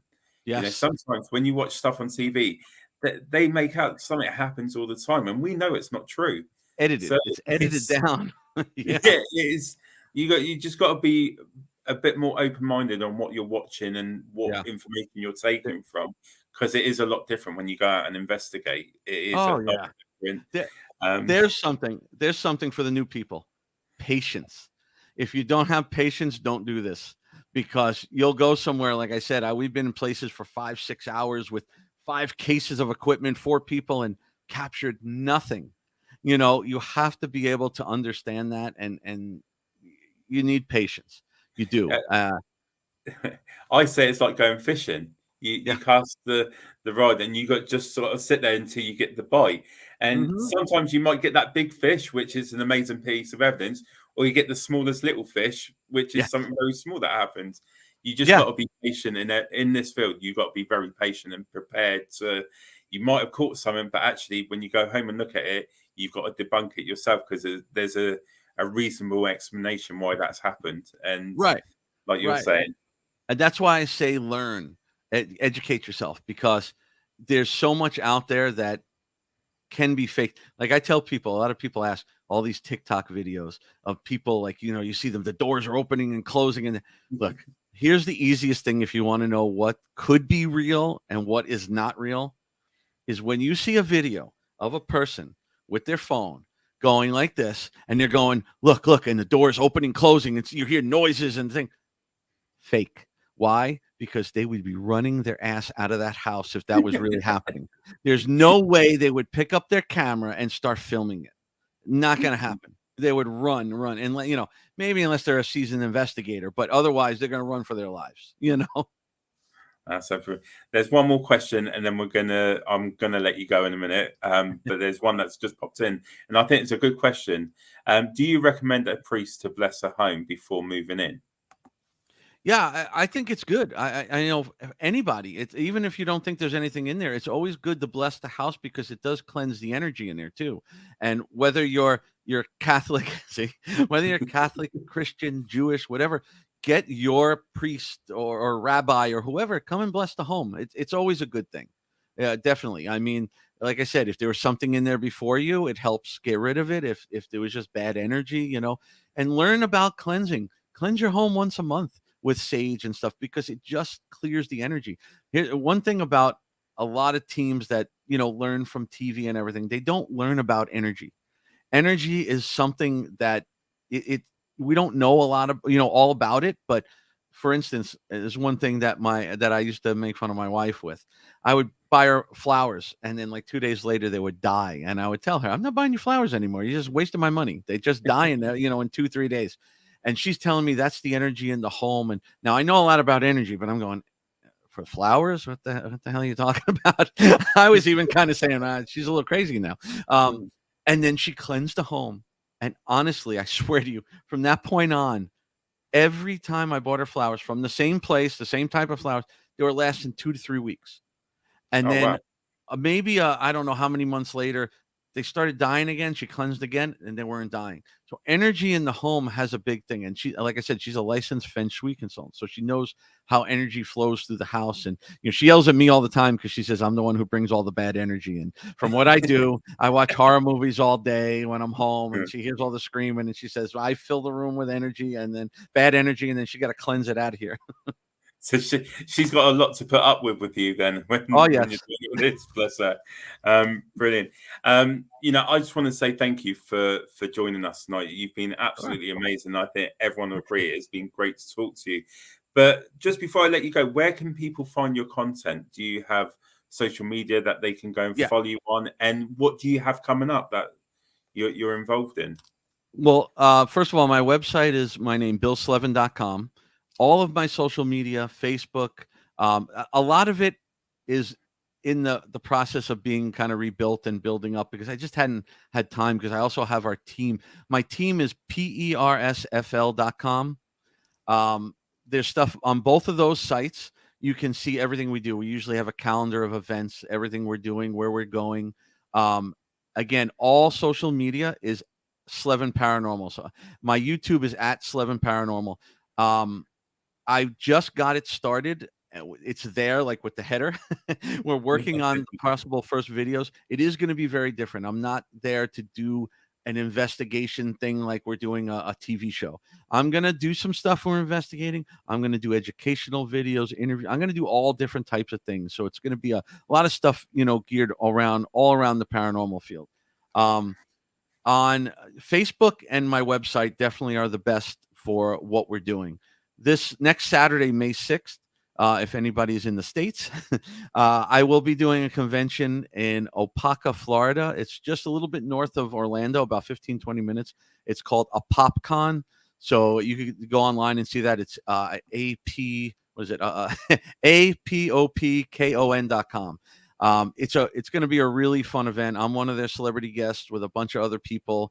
We're going to be doing, we'll be there for autographs and stuff, but I'll have all my equipment. I'm doing a panel, I think at 11:30, but it's also a fundraiser for a big children's thing. They're called Give Kids the World, which brings kind of like Make-A-Wish. They bring them to this place that's a village in Orlando that's like a big theme park, and they give them like a experience that they can't forget, a lot of memories and stuff. So it's a good charity also, but there's going to be a lot of people there. They're screening an indie horror film, and it's going to have a lot of fun.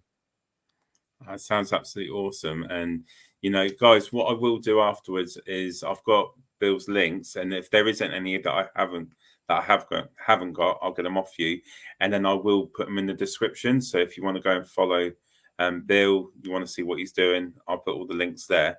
But again, I got one more.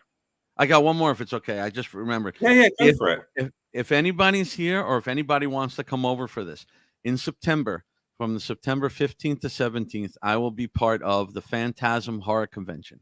It's in Orlando, Florida. This is a horror and haunt and partial paranormal convention. This is going to be a lot of fun. And also Chris McKennell, the grandson of Ed and Lorraine Warren, and Joe Frankie, who worked with them for 40 years, they will both be guests there with me. We're going to be doing panels. You're going to be able to hear panels all about the true stories behind the Conjuring movies. You can hear stuff about actual cases they were on. If you're into horror and into all that, definitely come and make this weekend, because it's a lot of fun. Absolutely brilliant. It sounds like you've got loads going on and really exciting stuff. So I'm sure everyone would agree to that. It's great what you're doing, and it'll be great to, I know Maria said please return. We would definitely love to have you back on in the future. Anytime. But it's absolutely been awesome to get to have a chat with you about your experience. Thank you for being part of this tonight. Thank you for having me. Having you. Thank you, Bill. What I'll do is I'll put you back in the room. I'll do my finishing off. But just again, thank you everyone that's joined in with Bill tonight. And you've been an absolutely awesome guest. It's been a pleasure having you on. Thank you so much. Thank you everybody for asking questions and everything too. Yeah, brilliant. But yeah, I'll finish off, and then we'll finish off in the background there. So I'll see you in a little bit, Bill. Well, guys, another great guest, another great show. The stories from Bill has been absolutely awesome, what he's experienced, and we will definitely have him back on in the future for a catch up. Just before I go, as always, I just want to say a big thank you to all our followers, the viewers. Without you guys, the show wouldn't be as good as what it is. So we just want to thank you for your continued support. Just a few things about Portals to the Paranormal, what we got coming up. So as you know, we are taking part in the first Global Ghost Hunt, which kicks off on the 4th of May. And we are quite lucky because we're going to be joining the Patrol Paranormal on the 4th at Arundel Jailhouse. And then we got our investigation on the 6th of May at Murchison Hall. All these investigations will be streamed live. So you'll be able to go to the Global Ghost Hunt page, check that out, and then you'll see the investigations, as I said, kicking off on the 4th of May. And then at the end of May, we are returning to Fort Whitley for our public event. So if there's anyone that wants to join us, as you know, go to our Facebook page or go to our website, www.portaltotheparanormal.co.uk. We would love to see you on one of the investigations and join us. But for now, I just want to say thank you to all of you viewers and followers for joining us tonight. It's been a great show. We will be back on the 10th of May. We have Karen Frey and Rachel Ashman joining me for talks about the upcoming Festival of the Unexplained. Another great show. So I hope you guys tune in.